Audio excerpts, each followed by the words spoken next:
Halo semuanya, perkenalkan nama saya Teacher Meita.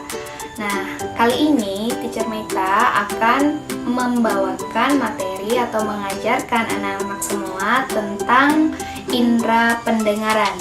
Nah, ini adalah materi yang ada di subtema 2, tema 1, 4A. Jadi pada kelas 4 ya.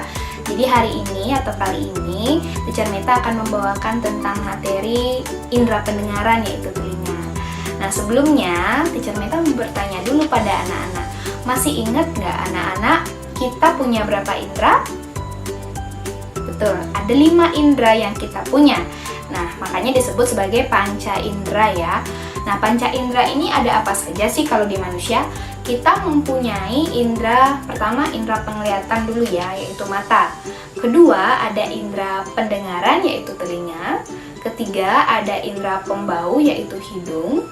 Lalu selanjutnya ada indera pengecap atau perasa, yaitu lidah.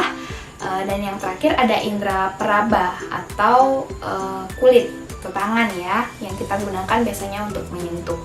Nah, dari kelima indera ini yang akan kita bahas kali ini adalah indera pendengaran yaitu telinga. Oke, mari kita simak ya. Oke anak-anak, semuanya bisa melihat seperti yang sudah ada di sini. Di gambar yaitu telinga. Nah, ini adalah indera pendengaran yang dimiliki oleh manusia ya. Hewan pun punya telinga yang digunakan sebagai indera pendengaran. Nah, apa sih yang ada di dalam telinga atau apa fungsinya? Jadi kita harus tahu dulu.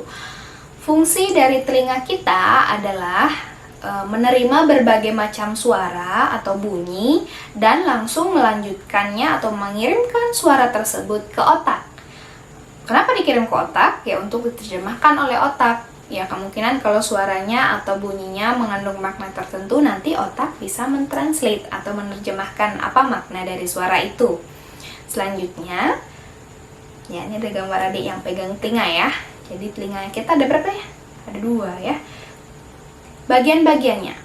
Nah, kalau kita membahas tentang bagian-bagian telinga, sebelumnya kita akan lihat dulu nih, kalau di secara dari luar nih kita bisa ngelihat yang namanya daun telinga saja ya, tapi di dalamnya ada juga struktur-struktur yang tidak bisa kita lihat. Nah oleh karena itu kita bagi dulu bagian telinga ini menjadi 3 bagian. Yang pertama yang tadi yang bisa dilihat dari luar yaitu telinga bagian luar, selanjutnya yaitu telinga bagian tengah, selanjutnya lagi yaitu telinga bagian dalam. Nah di masing-masing bagian ini mempunyai bagian-bagian khusus juga ya. Jadi di telinga bagian luar ada bagiannya, di tengah juga ada dan di dalam juga ada. Nah, apa saja bagian-bagiannya? Kita akan lihat lagi di sini. Bagian-bagian telinga. Ini lebih spesifik ya, Nana ya. Bagian outer ear atau bagian telinga luar yaitu daun telinga. Nah, ini bagian yang berisi lipatan-lipatan atau lekukan yang berfungsi untuk menangkap bunyi. Ingat ya, daun telinga menangkap bunyi. Selanjutnya akan dilanjutkan ke saluran telinga. Nah, disinilah biasanya adik-adik membersihkan atau Nana membersihkan dengan cotton bud atau kapas ya. Jadi kapas pembersihnya dimasukkan ke saluran telinga. Nah, ada apa di sana? Nah, saluran ini berfungsi sebetulnya untuk sebagai penyalur bunyi menuju ke bagian yang lebih di dalam.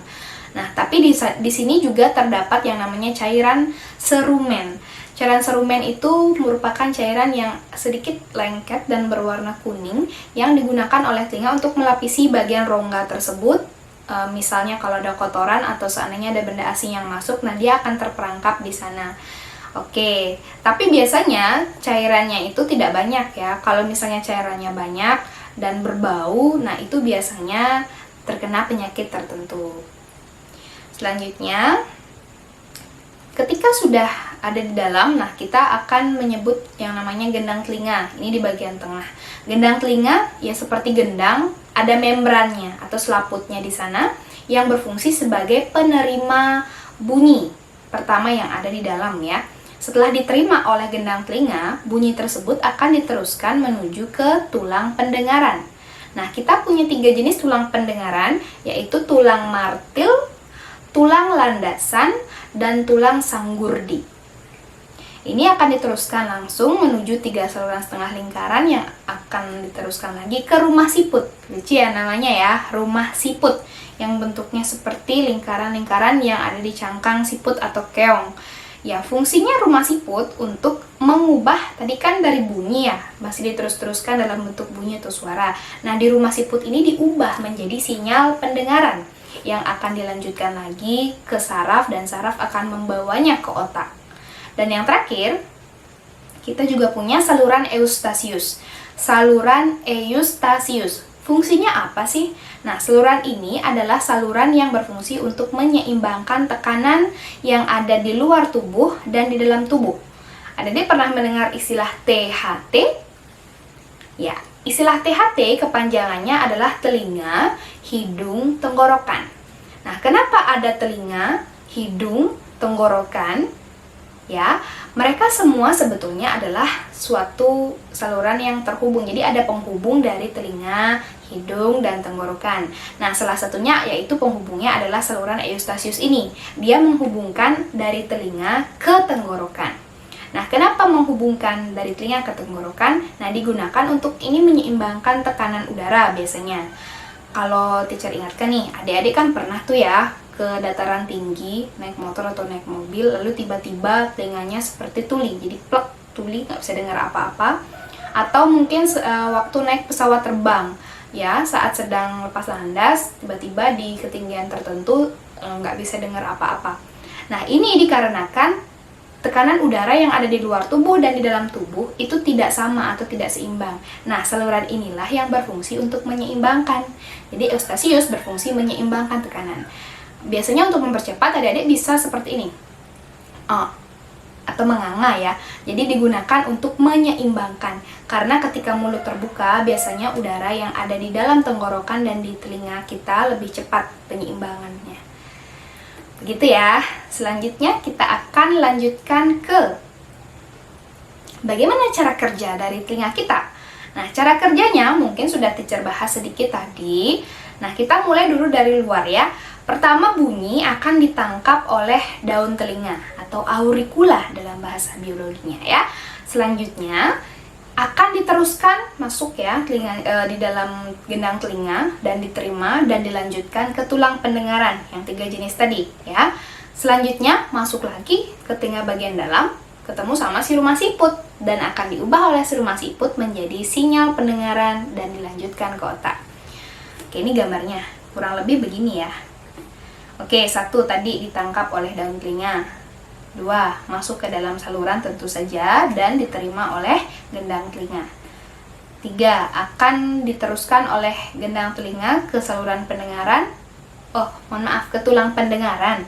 Ke tulang pendengaran, lalu ke 3 saluran setengah lingkaran, lalu langsung menuju ke rumah siput. Nah, dari rumah siput inilah diubah menjadi sinyal pendengaran dan dilanjutkan ke saraf ya. Nanti nomor 5 ini akan berujung ke otak, jadi nggak sampai sini aja, nanti ada otak lagi di atas. Saluran eustasius tidak ikut ya adik-adik, karena dia tidak berfungsi dalam penyaluran suara, hanya berfungsi dalam penyamaan tekanan udara saja. Ada gambar nih, kamu bilang apa? Kok aku nggak bisa denger ya? Nah, itu ciri-ciri dari orang yang apa?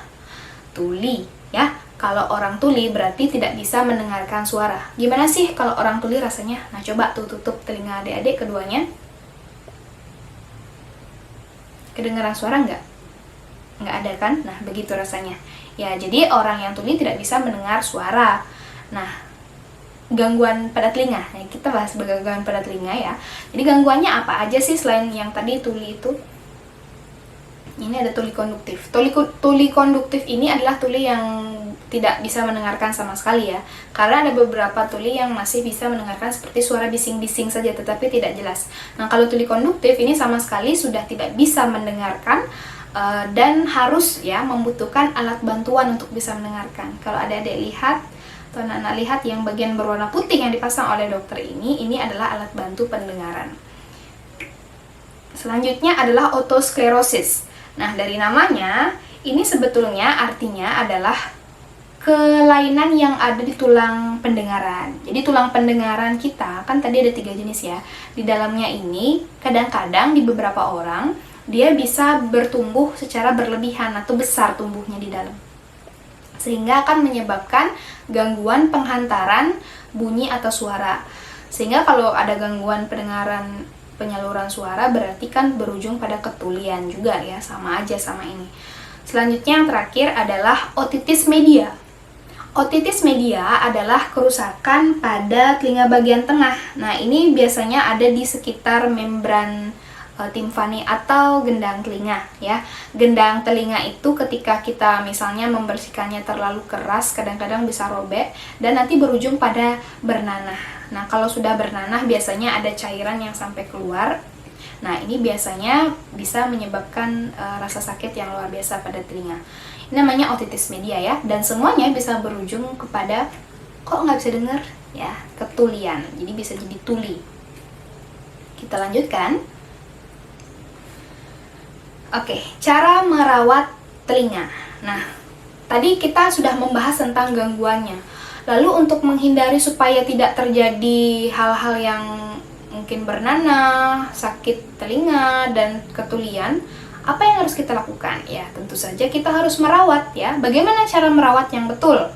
Nah, kalau adik-adik biasanya sering membersihkan dengan lidi, ya mungkin sekarang tidak ada lagi ya. Kalau dulu orang masih membersihkan dengan lidi. Nah, itu bahaya sekali ya. Jangan sama sekali membersihkan telinga dengan benda-benda yang keras atau tajam. Lebih baik gunakan benda yang halus seperti kapas atau cotton bud. Ya, ini adalah gambar dari cotton bud. Atau ya, jangan menusuk, walaupun sudah menggunakan cotton bud, jangan terlalu dalam membersihkannya, karena di dalam yang seperti tadi adik-adik lihat pada gambar ada bagian membran timpani yang sangat tipis.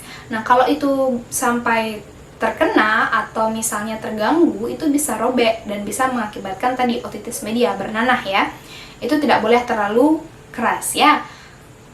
Selanjutnya, ya tentu jangan mencoba memasukkan benda-benda yang tidak seharusnya ke dalam telinga, entah biji, kacang hijau, atau benda yang tajam, atau berusaha mengambil sesuatu yang terperangkap di telinga, itu diusahakan jangan ya, meskipun serangga. Nah, kalau ada serangga masuk, biasanya adik-adik tinggal tutup saja telinga kita, karena tadi kita mempunyai cairan serumen. Nanti dia mabuk aja di dalam ya, karena serangga itu kan tidak kuat kalau tidak ada oksigen, apalagi ada cairan yang sangat lengket dan memang agak berbau sedikit ya kalau serumen itu, jadi pasti dia akan mati. Jadi tidak usah sampai diambil dengan pinset atau benda-benda tajam lainnya, itu justru akan membahayakan ya. Selanjutnya, menghindari suara yang terlalu bising atau suara yang volumenya terlalu keras. Ya, bisa jadi dari headphone ya, seperti ini. Ada anak kecil pakai headphone terlalu keras. Nah, ini bisa jadi mengakibatkan kerusakan di saraf ya. Gendang telinga juga bisa rusak, di saraf pun juga bisa rusak. Jadi hindari penggunaan headset dengan volume yang terlalu keras dan lama ya. Silahkan diingat-ingat lagi. Kalau misalnya seandainya menggunakan headset terlalu lama, mulai dari sekarang silahkan dikurangi. Selanjutnya adalah jika mengalami sakit ya pada bagian telinga, jangan lupa diperiksakan ke dokter ya. Nanti akan diperiksakan oleh dokter dengan menggunakan otoskop. Jadi dimasukkan ke dalam telinga, lalu dilihat dengan ada kamera kecil di dalamnya, dilihat apakah ada sumbatan atau apa, dan nanti akan diambil tindakan. Ya, kira-kira itu saja. Sekarang karena sudah selesai teacher menyampaikan materi, sekarang waktunya kita membuat mind map. Jadi silahkan anak-anak lihat di dalam buku halaman 59. Di sana sudah ada contohnya, dan ini juga sama ya. Ini di halaman 9 dan di sini adalah hal yang sama nih, teacher copy saja sebetulnya. Silakan dari penjelasan teacher yang tadi, anak-anak membuat mind map tentang indera pendengaran. Ya, tadi kan sudah didengar ya, ada fungsinya, bagian-bagiannya, cara kerjanya, cara merawat. Silakan dibuat sesingkat-singkatnya dengan bahasa anak-anak sendiri, tidak usah melihat di buku atau menyalin terlalu banyak. Silahkan diisi dan jangan lupa dikumpulkan atau dilaporkan ke teacher. Oke, sekian dari penjelasan teacher pada hari ini. Terima kasih. Sampai bertemu lagi di video selanjutnya ya.